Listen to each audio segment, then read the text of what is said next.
y quiero recibirle. Ella es Annegret Clos Ferreira, psicóloga y terapeuta y coaching. ¿Cómo estás, Annegret? Gracias por visitarnos. ¿Qué tal, Pablo? Muchas gracias a vos por la invitación. Buenas tardes a tu audiencia también. Bueno, ¿qué es todo este decorado que me armaste? Esta invasión. Le traje a mi hijo de papel. Así lo bautizaron mis amigas hace poco. ¿Tu primer libro? Es mi primer libro. Ok. A ver, diré si nos mostrás la... Me trajo ella... No, ahí está. Okay. Ahí está. Mi punto de vista. Contame. Esos puntitos que están ahí abajo. Sí. Braille. Exacto, es en braille, es el sistema braille, sí. Que en esta ocasión, como no tenemos la impresora braille aún, ¿verdad? Entonces está con esos puntitos en impreso nada más. La idea de este libro es, o sea, en realidad lo que hicimos con este libro, digo hicimos porque lo trabajamos con Liz, si bien yo soy la autora del libro, Liz es la persona que me inspiró y que me afirmó mucho en este proyecto. Es un libro llamado Mi Punto de Vista y trata de temas, así como dijiste, actuales y absolutamente necesarios, como me dijo un paciente tiempo atrás, ustedes los psicólogos, el mal necesario de la temporada. Ahora, una cosa es que se llame Mi Punto de Vista escrito por vos, que vos sos la que llevaste acá, pero Liz es no vidente. Sí, ella tiene discapacidad visual, ella es ciega. Entonces cambia la connotación del título. Exacto, tiene otra fuerza. Mi punto de vista. Otra mirada, esa es la idea. Ahora, en realidad el libro es una invitación a un proceso profundo de introspección, de aprender a mirarnos para adentro primero y luego desde ahí aprender a mirar la vida o empezar a mirar la vida de una manera diferente. ¿Sí? Ahora, ¿qué es lo que se refuerza en este libro? Obvio, ese es el marco teórico, el marco general. No sé qué tan teórico, ¿verdad? Porque está ayudado por una persona que sale de su propia experiencia, digamos. Ahora, ¿cuál es el principal objeto de tu trabajo? ¿Cuántos años llevas como terapeuta? Y más de 15 años, en realidad, en el ejercicio profesional en el consultorio en sí mismo. Pero antes yo fui profe de jardín, de preescolar, fui directora de colegio. Estuve con la educación formal primero y luego con proyectos sociales en educación no formal. Estuve en el vertedero, en el basural de Encarnación, con niños adictos en situación de calle. Estuve en varios proyectos y realmente más de 20 años después de trabajo, me doy cuenta la necesidad del ser humano, el conocerse, claro. el encontrarse y hacer paz con uno mismo primero, y desde ahí la proyección del yo hacia afuera. Entonces, la idea del libro es el autoconocimiento.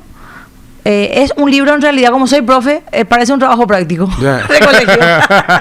Tiene muchísimas tareas, que fue por muchos años mi estilo de abordaje, tanto en consultorio con los pacientes, sí, como también hoy en las empresas. Sí. Entonces la experiencia, o sea, la emoción y la experiencia tienen que ser atravesadas por el cuerpo del ser humano. Entonces, tiene contenido teórico, pero tiene mucho contenido práctico que nos lleve al análisis y a la reflexión, pero desde una mirada un poco más objetiva, porque nuestra mente es súper mal educada y nuestro corazón es muy engañoso, ¿verdad? Eso está demostrado científicamente hoy.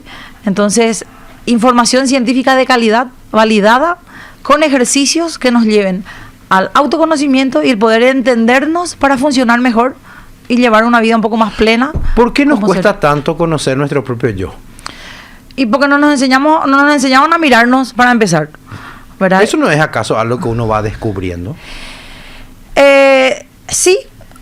O sea, te digo, porque por mucho tiempo esperamos que el colegio sea el responsable de eso. Es más, hay gente que sigue esperando que eso suceda. Eso no va a pasar, ¿verdad? Entonces, la introspección y el aprender a mirar el yo está salpicado por el ego, está salpicado por nuestra mente mal educada, como suelo decir, y por el corazón que es engañoso porque es subjetivo. Nos cuesta como seres humanos ser objetivos porque nuestra mente no piensa todo el tiempo. Nuestra mente también juzga. Y nuestra mente juzga en función al backup de información que tenga. La reflexión es un proceso distinto y más profundo. Por eso hay mucha gente que prefiere juzgar nomás y no pensar. O sea, estamos volviendo a lo de siempre. El papel que cumplen las personas que nos rodean, nuestro primer círculo, a lo que llamamos familia. Así mismo, y esa es una distinción importantísima para hacer. Escuché que en la presentación hablabas los estilos de vida de hoy, cómo permean y configuran estilos de crianza y un sistema nervioso que está muy nervioso, porque esa es una distinción que nos estamos dando cuenta hoy como seres humanos. El sistema nervioso está alteradísimo, el sistema nervioso está muy nervioso. ¿Hay un método para alcanzar lo que propones? El libro es uno de ellos, el hacer terapia, el crecimiento espiritual, y cuando hablamos de vida espiritual no hablamos de religión, hablamos de cultivar la vida espiritual desde un nivel más profundo, con ejercicios que me lleven a conectar conmigo desde el cuerpo, por el alma y hasta el espíritu. Claro, cuando le hablamos a un chico o a una chica que está creciendo y que tiene la vida por delante, es una cosa. Uh-huh. ¿Qué pasa cuando le hablas a un tipo como yo, con 51 años, el árbol ya está torcido, digamos? ¿Puede uno recuperar lo perdido o restablecer lo dañado? La vida empieza muchas veces, Pablo. Yo creo que el hallazgo científico más importante para nosotros, como desde todas las generaciones, desde donde le mires, es que somos un yo editable como personas humanas. Entonces, siempre es un buen día para empezar a ser la persona que querés ser y dejar de ser la persona que estaba siendo. En terapia, ¿cuál es el problema dominante hoy? Híjole, el sistema nervioso muy nervioso. Los niveles de ansiedad, los ataques de pánico en las intensidades. Ataques de pánico. Sí, en las intensidades que se están dando. O sea, en realidad todos los diagnósticos clínicos fueron en aumento de una forma agigantada y abrumadora hoy. Sí, que coincidió con el post-pandemia. Y luego del querer seguir viviendo como vivíamos antes, sin considerar algunos puntos importantes, ¿verdad? La sensibilidad de nuestro cuerpo, por ejemplo, la sensibilidad del sistema nervioso desde todos los órganos, considerando la alimentación, por ejemplo, los hábitos y todo ese tipo de cosas que hoy alteran al ser humano. Si bien los diagnósticos existieron siempre, nunca existieron en la intensidad y en la frecuencia con que hoy se dan. O sea, hay un antes y un después de la pandemia. Tan profunda fue la marca que dejó. Sí, porque tuvo un impacto emocional fuerte. Y nosotros, los seres humanos, tenemos un mambo interesante e importante con el tema de la gestión emocional y la administración emocional. Porque nos cuesta conectar con nuestro lado vulnerable. Entonces, en otros países, de repente está más de moda ir al psicólogo. Acá la gente todavía se esconde para ir al psicólogo, ¿verdad? Y el psicólogo no es sinónimo de neuropsiquiátrico. De hecho, que el neuropsiquiátrico está cerrado, ¿verdad? ¿Por qué? Porque no tiene razón de ser, en el sentido de que ni es el único camino, ni tampoco da abasto para la demanda que hay. Entonces, esto es un compromiso personal. El crecimiento del yo es una responsabilidad personal. Y mejora o empeora según los vínculos. Eso que planteaba. No es igual la relación que el vínculo. Puedo tener un papá y una mamá, pero el cómo me llevo con mi papá y con mi mamá es mi vínculo. Mi relación biológica es que son mi papá y mi mamá. Ahora, se puede tener un vínculo cuando papá y mamá llegan a las 8 de la noche, los dos de sus actividades, y no los culpo porque cargan este estilo de vida donde tenemos que salir a laburar ambos y toda esa historia que se plantean las parejas. Totalmente. Y dejaron al niño o a la niña, dejaron en una guardería, después le cuidó no sé quién, le recogió no sé quién, y se llega cansado, y el niño no disfruta tanto como debiera de sus padres, o de su madre o su padre, por separado, como sea. Y al otro día la misma rutina, y ese poco tiempo que hacen, cenan o desayunan y pelean. Exacto. Pues claro, porque es el momento donde discuten, porque falta plata, porque esto, porque aquello, porque no me atendiste el WhatsApp, dónde estuviste, las peleas típicas de parejas, ¿verdad? Que a veces se dan y los niños son testigos. O sea, ¿cómo se logra un vínculo aceptable en ese entorno que conspira tanto? Tenemos que construirlo. Indefectiblemente tenemos que construirlo, porque si no, nuestro sistema nervioso es alterado y ahí empiezan las patologías, ¿sí? De hecho, que es muy improbable, como le digo a mi esposo siempre, Es muy improbable que si solamente nos encontramos a la noche, me sea suficiente que me disipes todas las dudas y que me resuelvas los temores que tengo y que me termines de definir las cosas importantes que tenemos que definir en casa, conmigo, contigo y con nuestra hija. Convengamos que técnicamente somos una familia solamente de 3, entonces debería de ser más fácil. Si a mí me cuesta eso, no imagino cómo están viviendo las otras personas, ¿verdad? Entonces, ese es el tema del tiempo, que no solo tiene que ver con cantidad de tiempo, sino con calidad. Entonces, eso es lo que sí se puede configurar dentro de un espacio terapéutico por medio de sesiones para encontrar el punto de equilibrio respecto a qué necesita mamá, qué necesita papá, qué necesitan mis hijos. Y así como decías, no es igual el hijo de guardería que el hijo adolescente, que los hijos adultos. Pero atendé, Ane, qué loco esto que te voy a decir. Cuando cumplió 17, 18, 20 años y ves en lo que se convirtió, yo me imagino que a muchos les pasó esto que voy a decir. Ve en lo que se convirtió su hija o su hija, no tenía idea de que su hijo o su hija era así. Porque nunca estuvieron juntos. ¿Dónde lo que estaba mirando ese papá o esa mamá, verdad? Y ahí me parece que ya es tarde. Sí. Me parece a mí. El cerebro se desarrolla hasta los 25 años. El cerebro. El cerebro, ¿está bien? Estamos hablando de lo neuronal. Sí, a nivel biológico. Igual la madurez no llega con la edad, porque no tiene que ver con lo biológico solamente, ¿verdad? La madurez llega con la aceptación de la responsabilidad. Qué buen dato. La madurez no llega con la edad, llega con la aceptación de la responsabilidad. Y cuando hablamos de responsabilidad, incluye la responsabilidad afectiva. Las emociones de nuestros hijos son nuestra responsabilidad. Yo no preferiría que el colegio administre las emociones ni el punto de vista de mis hijos, de mi hija, ni sus reflexiones ni su criterio. Me encantaría ser yo la protagonista junto con mi esposo de construir e imprimir en mi hija eso. Y es que es tu responsabilidad, Ane. Total. Pero hay muchos que creen que no es su responsabilidad y esperan del Estado. Auxilio. Ese sí que es el camino a la perdición. Esperan del Estado, sí. Esperan de la iglesia, esperan de la escuela. Y son todo, justamente cuando hablamos de comunidad escolar, hablamos de todos esos entes, ¿verdad? Del Estado, del colegio, de la iglesia, que si bien son espacios sociales en donde también se da, ayudar. Claro, pero es un complemento. La responsabilidad de la familia sigue siendo total sobre nuestros hijos. De hecho, que antes se decía, ¿verdad? O sea, yo sé que se dice todavía, nuestra Constitución todavía está contemplada, ¿verdad? Que la familia es la base de la sociedad.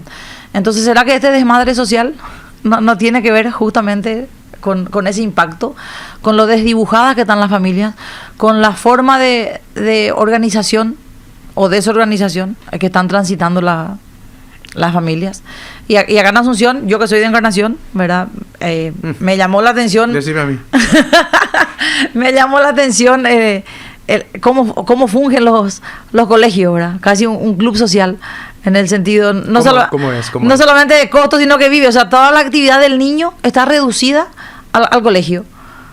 Entonces, nosotros lo primero que decidimos con mi esposo fue que nuestra hija no entre en un colegio de doble escolaridad para poder garantizar la alimentación.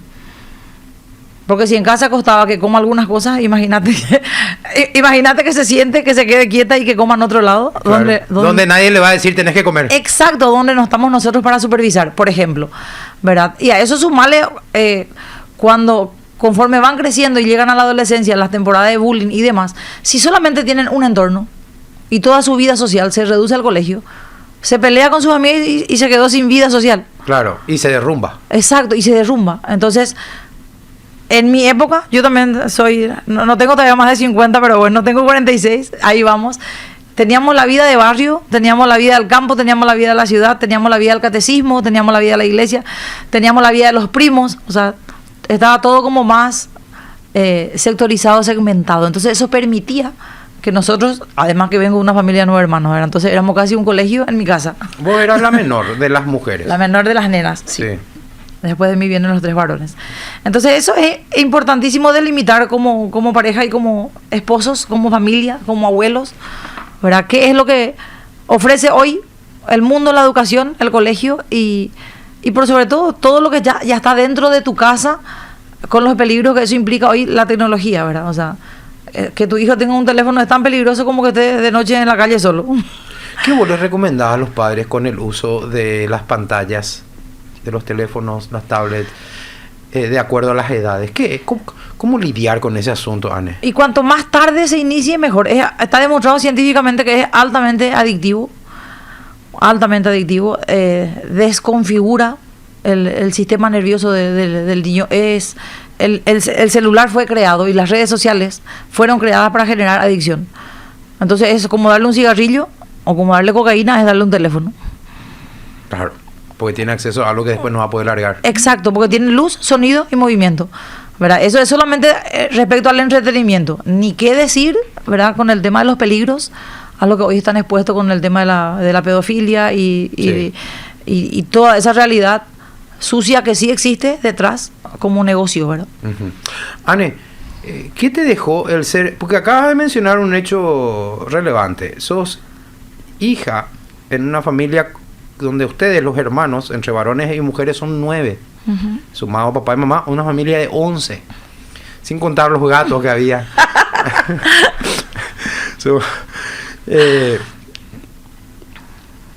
¿Te sentís afortunada? Porque hoy ya no se ven esas cosas, Anne. Absolutamente, bendecida y afortunada. Hablábamos con mamá la semana pasada que estuvo por acá y le decía el tema de la competencia. O sea, en casa éramos un número. Éramos números porque éramos muchos. Y realmente, gracias a Dios, nunca nos faltó nada en casa, pero tampoco teníamos de sobra. Aprendimos a ser cuidadosos, aprendimos a administrar, aprendimos a convivir. A ser autosuficiente. Aprendimos a ser autosuficiente. Todos aprendimos a hacer casi todo o muchas cosas, por no decir todo, ¿verdad? Entonces, claro que me dejó una experiencia muy enriquecida. De hecho, que cuando yo trabajé en el Basural, en la Encarnación, con un proyecto de Crecer con Futuro, una ONG, llegaban las compras del súper y yo salía a recibir y la gente me decía, Dios mío, ¿qué vamos a hacer con toda esta mercadería y cómo vamos a acomodar? Y yo, para mí era lo más normal y natural porque las compras del súper... ¿De una familia de 11? De una familia de 11 eran más o menos así, o sea, no igual que de 100, pero sí. Bueno, o sea, el almacenamiento, la forma de guardar la cadena de frío de los alimentos. Entonces, realmente mi primera escuela fue en mi casa, ¿verdad? Sigue siendo, ¿verdad? Yo hoy cuento con mis hermanos y con mis hermanas con sus puntos de vista muy clínicos y muy expertos de lo que cada uno sabe hacer para... Che, y ahí, espera, voy a seguir usando el ejemplo de la familia numerosa. Cada una tiene su talento, cada uno tiene su talento. Así es. Es como una vitrina donde uno, esta es intelectual, esta es práctica, esta es sensible, esta es racional. O sea, uno ve un surtido de personalidades. Así mismo. Así mismo. Y eso desafía muchísimo. Hoy los chicos no pueden convivir dentro de sus propias edades. ¿Verdad? El problema de bullying. Nosotros sobrevivimos al bullying en casa, o sea, porque ¿qué es lo que pasa con el tema del bullying, verdad? Va a existir el bullying siempre que exista una persona abusable y un abusador. Entonces en casa también aprendimos a defendernos, porque a veces mamá y papá no estaban, o a veces eso iba llegado a juicio, al concilio de papá y mamá y ligábamos todo por lo que uno hizo. Entonces eso nos obligó a descubrir nuevas formas de resolver nuestros conflictos. Entonces, sin duda, es una experiencia enriquecedora. Bueno, y ahí volvemos al tema que dijiste, la madurez. Uh-huh. Es uno de los desafíos enfrentar estas adversidades como las del bullying. Uh-huh. Hay niveles y niveles, hay cosas que son intolerables, pero digo, lo típico de los niños. Así mismo. Burlarse del nombre de fulano, burlarse del aspecto, del corte de pelo, de que trajo un zapato feo, de que es más lento mentalmente, qué sé yo. O sea, esas son las cosas que existieron a lo largo de la historia. Y forma parte del proceso de madurez enfrentar esos desafíos. Así mismo. De hecho que hay mucho del libro, ¿verdad?, que trata de eso, para llegar justamente al autoconocimiento, ¿verdad? Una de las cosas que como seres humanos tenemos que hacer paz es con nuestro lado vulnerable. Y es súper loco como en las empresas le preguntas a la gente del 1 al 10 las posibilidades de que te vayas a morir. Y la gente duda.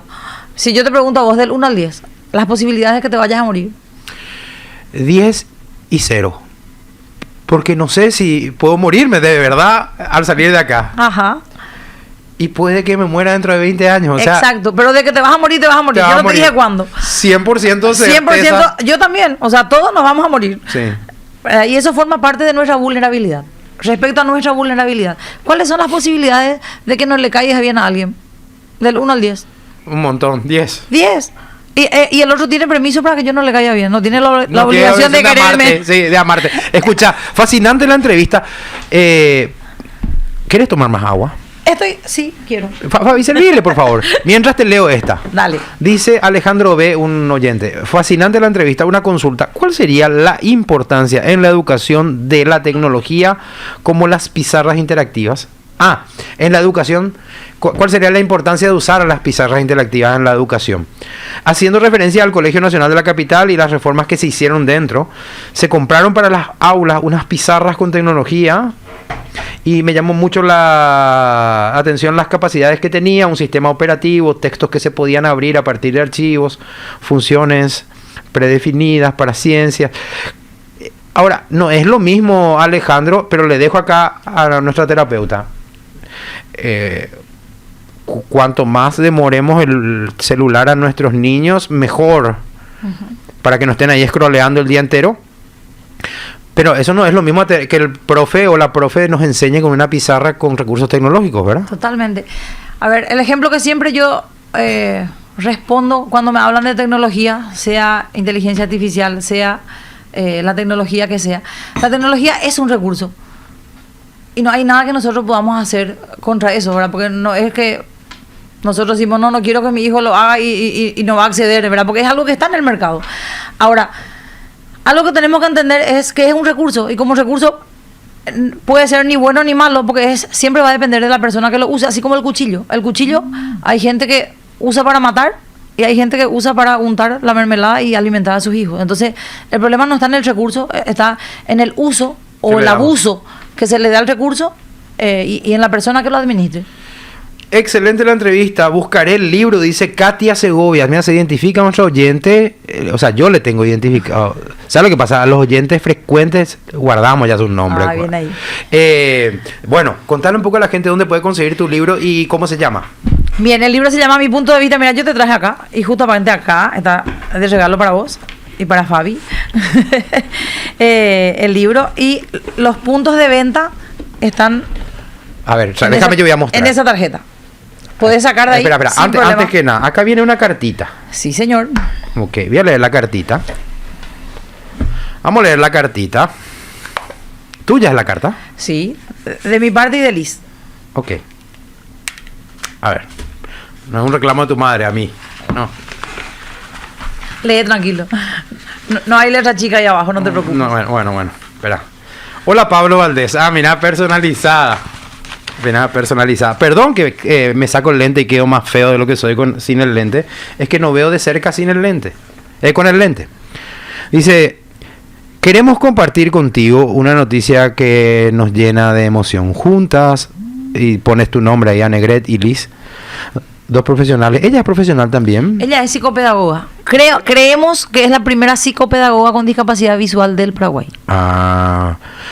Unidas por la sensibilidad humana, un propósito en común: contribuir con el bienestar emocional y la inclusión social.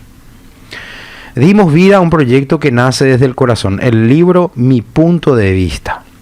Este libro no es solo una guía sobre salud mental y gestión emocional, es sobre todo un acto de generosidad y compromiso con los demás. Esto no es solo un libro, es un proyecto social, un supremo llamamiento. Nuestra intención va mucho más allá de brindar herramientas útiles para el bienestar emocional, algo tan necesario en estos tiempos. También buscamos aportar a causas que nos conmueven profundamente. Entre ellas queremos destacar una en especial: recaudar fondos. Así es. Enseguida te voy a pedir que me expliques. Dale. Recaudar fondos para adquirir 3 impresoras Braille. Para Asunción, Encarnación y Ciudad del Este, que nos permitan crear materiales accesibles para personas con discapacidad visual. ¿De la recaudación de la venta? El 50% de las ventas. Muy bien, seguimos. Por eso hoy te pedimos algo muy sencillo, pero profundamente valioso. ayúdanos a difundir este libro. Y por eso me estoy haciendo esto. Claro. Mira, sin darme cuenta. Así mismo. Ok. Mira, contarle a otros, compartirlo, recomendarlo para la compra masiva en empresas, instituciones. Claro que las empresas compren. Pueden hacerlo como responsabilidad social empresarial, por ejemplo. Sí. Como regalo empresarial de fin de año, por el Día de la Madre, por el Día del Amigo. Ok. Cada persona que lo adquiera no solo accede a un recurso que puede acompañarla emocionalmente, sino que también colabora con una causa real y solidaria. Si crees, como nosotras, que el acceso a la salud emocional y a la información debe ser para todos, ojalá pueda ayudarnos a que este mensaje llegue más lejos. Te hacemos llegar un ejemplar. Muchísimas gracias. Muchísimas gracias. Ok, Anne. Te agradezco mucho. Bueno. Vamos a ver, ¿dónde se vende? ¿Dónde se compra? En Asunción. En Asunción, Rodó 198. Ahí es la dirección donde... Sí, de la librería. Librería Reflexión. Librería Reflexión. Sí. Está en Instagram, en el mapa y eso. Está en todo. ¿Cómo se llama el Instagram? Cerca, Reflexión, libros. Reflexión, libros. Sí. Bueno, queda en Rodó 198. En Encarnación, Juan León Mallorquín 1112, casi Monseñor Vicen. No tan cerca de mi casa. Librería Fausto. Está ahí el título. Fausto Sí, Libros. Fausto Libros. En Fight Tienda. Esto es Asunción también. Sí, barrio Villamorra. Sí, Campo Cervera 4975. Casa Nua. Sí. Coronel Rivarola, esquina Padre Cardoso. Eso ahí, yo viví mucho tiempo, Barrio Las Mercedes. Sí, Barrio Las Mercedes. 5 años viví ahí. ¿En serio? Sí. En Ciudad del Este, tienda Adrilop, o sea, Adri Amor. En Los Lapachos, esquina Avenida Itaipú Oeste. Bueno, mi punto de vista se llama el libro. Anne, ¿qué más querrías decir que no hablamos o no te pregunté? Respecto a los capítulos, nomás le quiero contar a la audiencia para que, Pásamelo así. que sepa. Sí. Pues, Son 5 capítulos, es un libro cortito de 100 páginas, pero te diría que es hasta interactivo, solo que no tiene nada touch. Va a tocar tener que agarrar un papel, un lápiz y hacer los ejercicios que ahí te plantea, porque está lleno de tareas y de ejercicios para el autoconocimiento. Capítulo 1 es respecto a tu mente. Está demostrado científicamente, Pablo, que nuestra mente nos miente. El 80% de lo que nuestra mente piensa no es cierto y puede que nunca pase. ¿Me puedes poner un ejemplo? Sí, cuando yo iba a venir acá y tenía miedo de llegar tarde porque tenía que buscar a mi hija al colegio, tenía que llevarla a lo de mi suegra, se fumigó mi casa. Tenía miedo que me agarre el tráfico y que no pueda llegar temprano. Tenía palpitaciones por eso. La mente te mintió. Sí, yo creía que no iba a llegar a tiempo y que iba a llegar la mente miente. ¿Después qué otra cosa? ¿El corazón engaña? Que el corazón es engañoso. A ver, también. ¿Te viene un ejemplo a la cabeza? El que está enamorado y está segura que era la mejor persona del mundo, solamente por lo que te hizo sentir. Claro, pero después cuando le conociste. Pero después cuando le conociste, te diste cuenta de lo que te vendieron. Sí. ¿Está bien? Y a eso le sumamos que el corazón tiene razones que la razón no entiende. Entonces, el corazón y la mente son dos fuerzas opuestas. Y por eso el recurso psíquico súper importante es la voluntad. Tu capacidad para elegir y decidir y hacerte cargo de lo que elegiste y decidiste. No estar culpándole al otro o al resto por las decisiones que vos tomaste. Definición de madurez. Exacto, así mismo.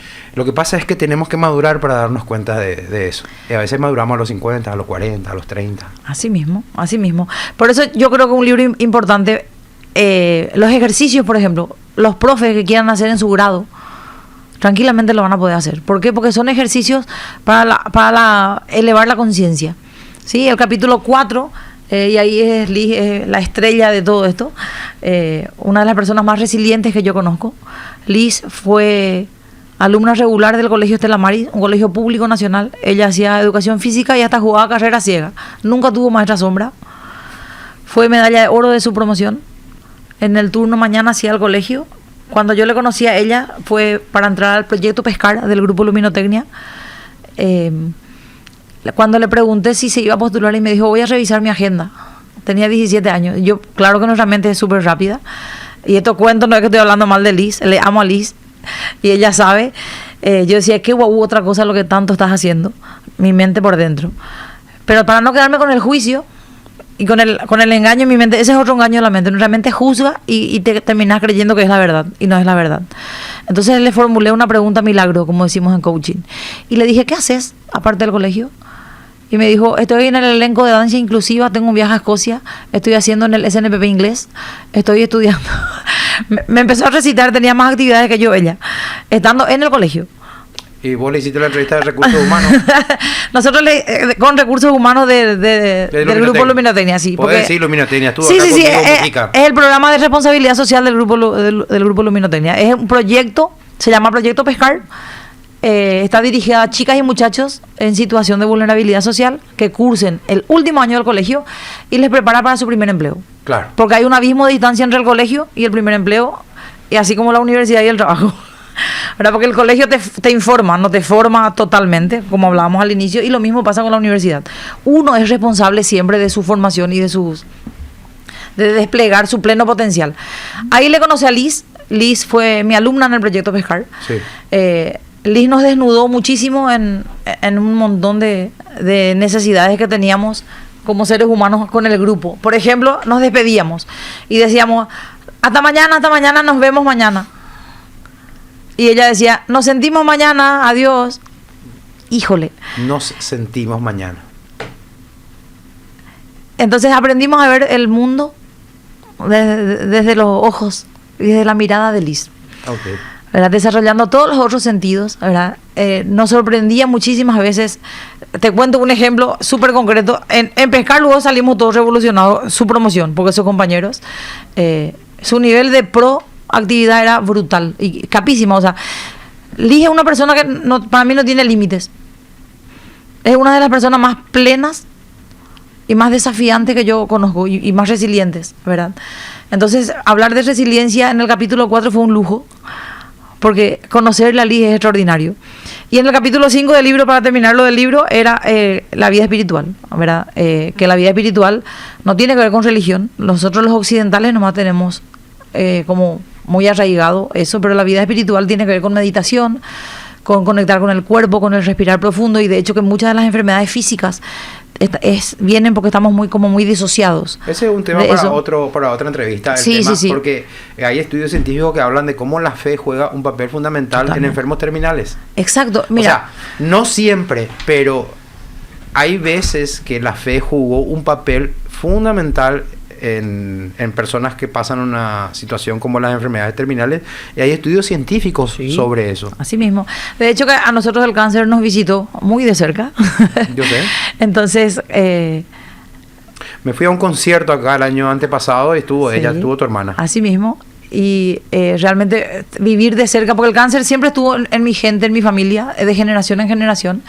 Y para mí siempre el cáncer fue sinónimo de muerte, porque nadie se salvó de cáncer en mi familia. Todas mis abuelas, mis bisabuelas y mis tías, de parte de mamá, murieron de cáncer. Porque no había luego la ciencia en esa época. También, ¿verdad? Entonces, como Ingrid fue mi hermana que tuvo cáncer y se curó de cáncer, para mí fue una experiencia súper loca que los médicos le hayan dicho acá, ¿verdad? ¿Le desahuciaron? No, le dijeron, señora, el cáncer es una enfermedad espiritual. Wow, o sea, me quedé así, hija de mil. Entonces ahí me adentré muchísimo en las evidencias científicas acerca del impacto de la fe, la vida de fe.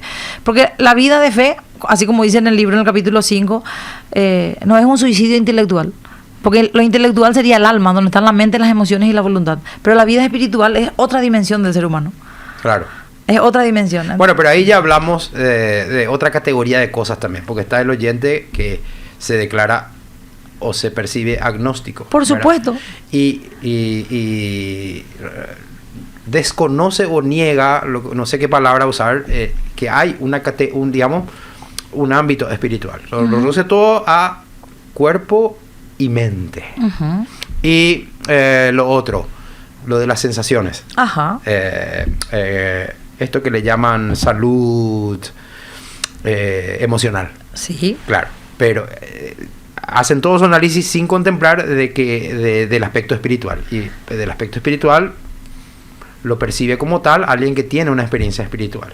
Entonces siempre vamos a estar en esa controversia, claro, en ese territorio gris, pero sí, para nosotros que hemos tocado la puerta de la vida espiritual, sí sabemos, o a mí por lo menos nadie me va a hacer dudar de eso, ¿me entendés? Pero hay gente que sí. Pero eso da para otro tema, porque es un tema en sí solo. Sí, así mismo. Por eso el capítulo 5 cierra el libro, porque el libro es una invitación a la introspección, al conocerte y al conocer tus recursos psíquicos, tus recursos internos potenciales dentro, desde el cuerpo, por el alma y hasta el espíritu, como seres 3D que somos nosotros. Director, muestra por favor la tapa del libro una vez más, para que el que nos está mirando por YouTube lo vea visualmente, vea la tapa y así cuando lo vea en una librería lo pueda conocer con el solo golpe de vista. ¿Cuánto es el valor de venta al público? En este momento estaban todavía en 80.000 porque fue la primera tirada. Claro, ¿verdad? Pero la siguiente va a tener un costo de 100.000 guaraníes, y de esos 100.000 guaraníes el 50% es destinado para la compra de impresoras Braille. Muy bien. Espérame ahí un ratito, por favor, pues tengo que cumplir también, Juan. Yo no he cumplido con nadie. ¿Te parece? Bueno, Baker Tilly Paraguay cumple 30 años. Acaba de entrar Baker Tilly. Le agradezco mucho a los hermanos Hermosa, que representan a esta... si no la más, es una de las consultoras una de las marcas más importantes del mundo, Baker Tilly. Baker Tilly Paraguay, acá los hermanos Hermosa que confían en este programa. Baker Tilly Paraguay cumple 30 años acompañando a empresas a crecer, a tomar decisiones estratégicas y a proyectarse hacia el futuro. 30 años de confianza, experiencia y excelencia técnica. Baker Tilly es parte de una red global presente en más de 140 países, entre las 7 firmas líderes del mundo. Ofrecen servicios de contabilidad, impuestos, auditoría, payroll, consultoría de negocios, recursos humanos e incentivos fiscales.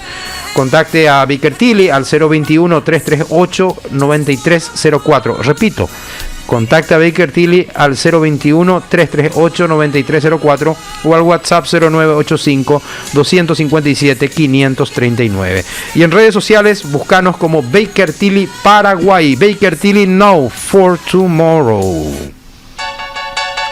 Sea para un desayuno delicioso, un almuerzo rápido o una cena especial, los embutidos guaraní siempre son la mejor elección. Chorizos, panchos, jamones, fiambres y mucho más, con la calidad y el sabor que nos caracteriza. Disfrutarlo como quieras, cuando quieras, porque el sabor guaraní no tiene horarios.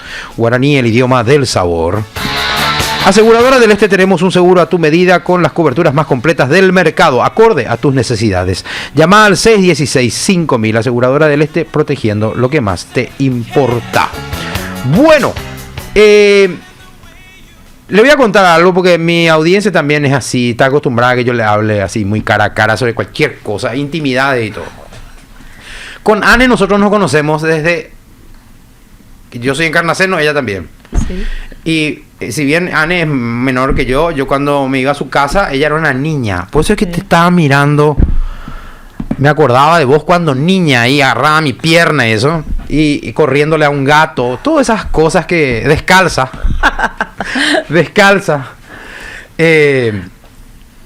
Me acordaba de esa niña y ver en lo que hoy te convertiste, Anne.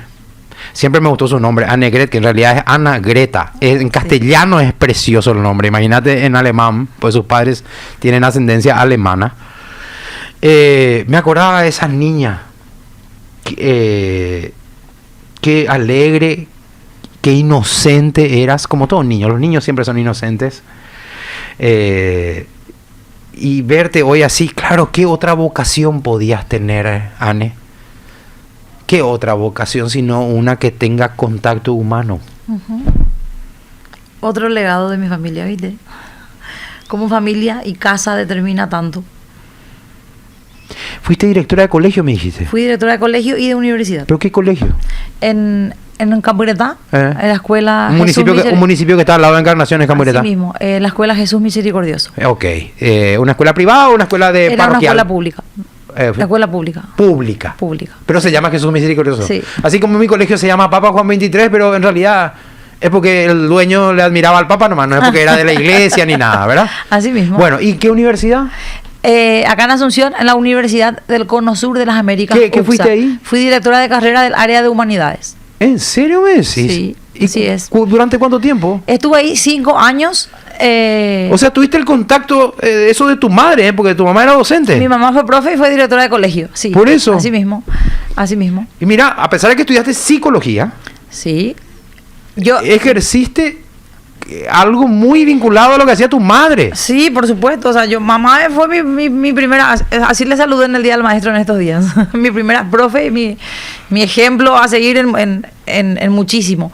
De hecho, que mamá también fue directora de colegio, solo que ser directora antes era ser directora ad honorem. No tenía el salario de directora. Ella era profe de grado y aparte, por una cuestión de necesidad de organización del colegio, ella fue directora años. Yo no me acuerdo en qué colegio fue. En Santiago, Misiones. Ah, ahí fue directora, sí, no en sí. Encarnación. No en Encarnación, no en Encarnación. Ok. Sí. Cuando, en el periodo ese que vinieron a vivir. Así mismo, cuando mamá y papá y mis hermanos fueron al campo a vivir y yo ya me quedé en Encarnación. Sí, que se quedaron ahí varios años. ¿Y ustedes se quedaron solas en Encarnación? Sí, porque yo ya estaba para formación docente, yo ya estaba estudiando. Allá en Encarnación hay formación docente también. Sí, en el centro regional. Ahí hay instituto de formación. O sea, ¿vos estudiaste también formación docente? Yo soy profe por el centro regional de Encarnación. Okay. Yo fui docente, yo estuve en colegios públicos y privados por 5 años, luego estuve como directora de colegio.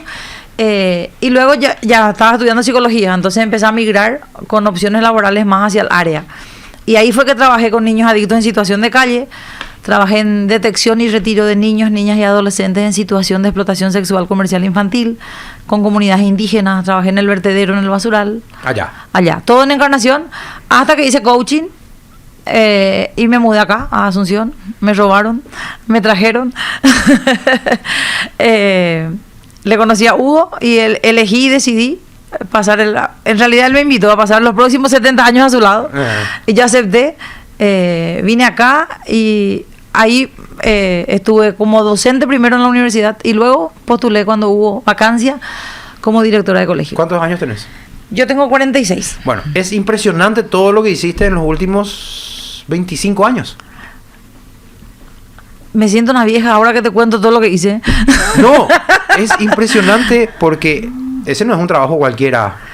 Sí. Porque una cosa es trabajar en una oficina con cosas, trámites, no sé. Pero todo lo que vos me estás describiendo es convivir con emociones. Todo el tiempo. Y con circunstancias complejas de muchos seres humanos a la vez. Como es un aula. Sí. Como son los chicos estos con los que a los que ayudaste en el vertedero. Uh-huh. Así es.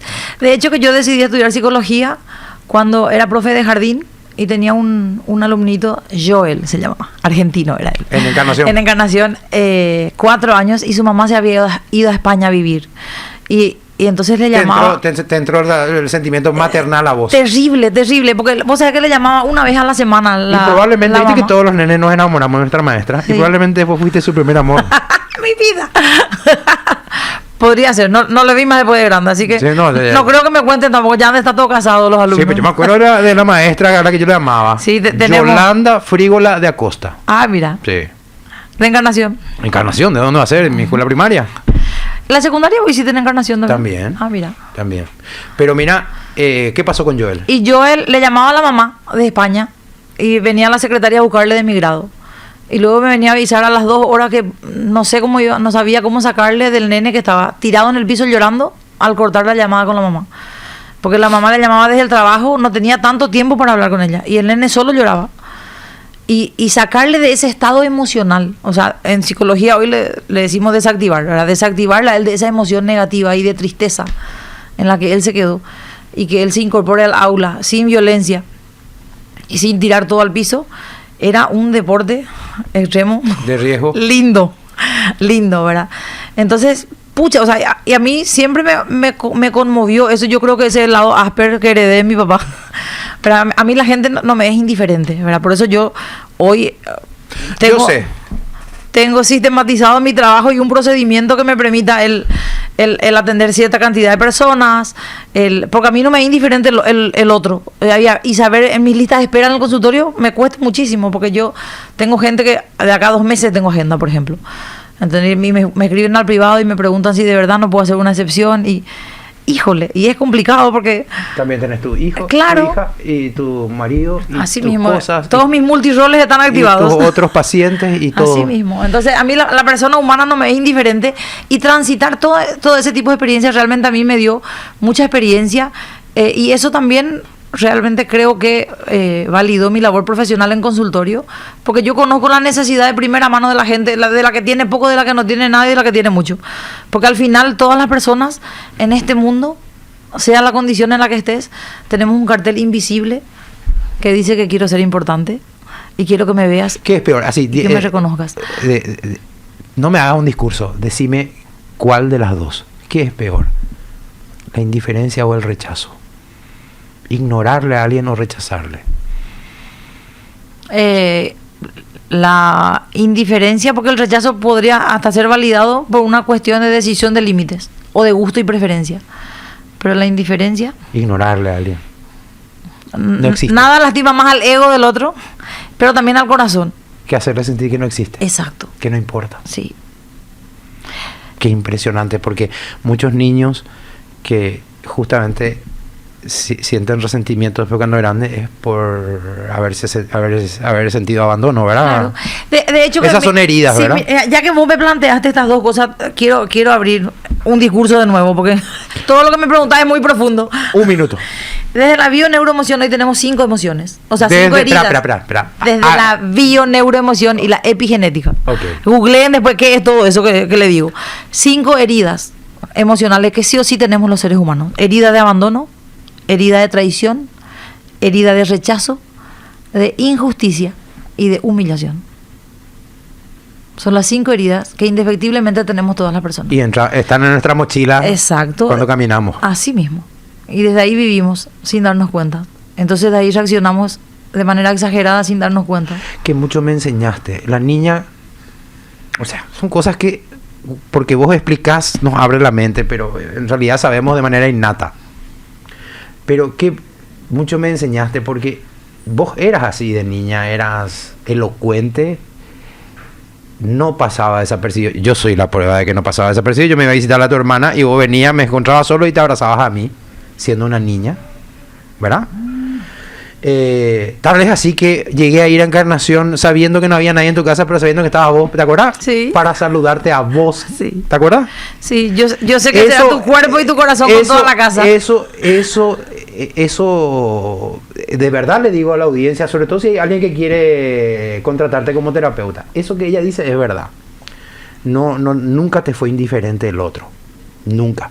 Lo que me impacta es que hoy esa niña esté acá sentada, me esté enseñando cosas que no sé. Wow. Y eso revela lo que hiciste de tu vida, Ana, Greta Kloss. Bueno, antes de irnos. Hola, ¿me podrías dar el número de la... mira, tengo un hijo con discapacidad visual. Mi vida. Héctor, ¿le doy tu número? Sí, por favor. No, espera. ¿Le querés decir al aire o no? Porque decir, sí, acá en privado le puedo dar. Le doy el número del consultorio, igual tiro, 0982 sí. 983 900. Repetí, por favor, lento. 0982 983 900 es el número del consultorio y también va el pedido de libros. En Instagram me encuentran como Annegret Kloss. Annegret con doble N. Sí. Annegret. No, Annegret. Con una T al final. Sí, con una T. Kloss con doble S. Con doble S. Y sin problema le mandamos al privado el número contigo después. Okay. No te preocupes. Héctor, ¿escuchaste? Dame un recibido para que yo sepa que escuchaste el mensaje. Orlando Soto, que continúe hablando de su libro en el programa de Robert Lemos. Impresionante. A ver, Carmi. Hola, Pablo y Anne. ¿Me puedes repetir el nombre del libro y de dónde comprar? Mi punto de vista de Annegret Kloss. Decirle un lugar de dónde comprar. Tienda Fight en Villamorra, Casa Noa, Barrio Las Mercedes, Reflexión, Música y Libros en Club Olimpia, a una cuadra del Mariscal López. Una cuadra, sí. Eso es en Asunción. En Encarnación, en Fausto Libros y en Ciudad del Este, en la tienda Adrilop. ¿Conoces jabones Cavalaro y qué sé yo? Sí. Carmi Cavalaro te está preguntando. Ah, verá, qué cool. Sí. Gracias por el interés. ¿Verdad que el peor loco es el que no es tan loco? Dice Sarcoma. Este es un tarado que yo tengo sobrellevo el peso de su locura. De su locura. Bueno, y así como alguien probablemente sobrelleve la locura nuestra, porque yo no sufro de locura, la disfruto. Escuché, dice Héctor Barrios. Buenísimo, Héctor. Ane, gracias. Hace mucho Ane me dijo que me quería traer y bueno, ahora se dio la oportunidad, me trajo. Te agradezco muchísimo el regalo, lo voy a llevar con mucho aprecio. ¿Y qué más te quería decir, Ane Gret? Espera, Máximo escribe. Quiere que te dé su número a alguien. Pero es por algo, ¿no? Porque no tomes a mal. Ok. Cuando termine y despidamos, vas a anotar, ¿sí? Dale, súper. Vas a anotar. Se llama Máximo, es un oyente y por alguna razón te manda su número. Bien. Ok, bueno, te agradezco mucho por el regalo, Ane. Es muy valioso todo lo que nos contaste. Pueden después buscar en 1000 Noticias, así se llama nuestro canal de YouTube, 1000 con números. Van a encontrar dentro de algún rato nomás cargado el link de esta entrevista por separado. Y algunos clips de lo que Ane estuvo diciendo nos van a encontrar en las redes sociales dentro de algunos minutos y en el transcurso de este día.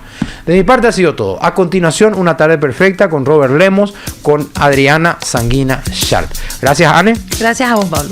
Hasta mañana. Piso 19 fue presentado por Guaraní, el idioma del sabor. Aseguradora del Este,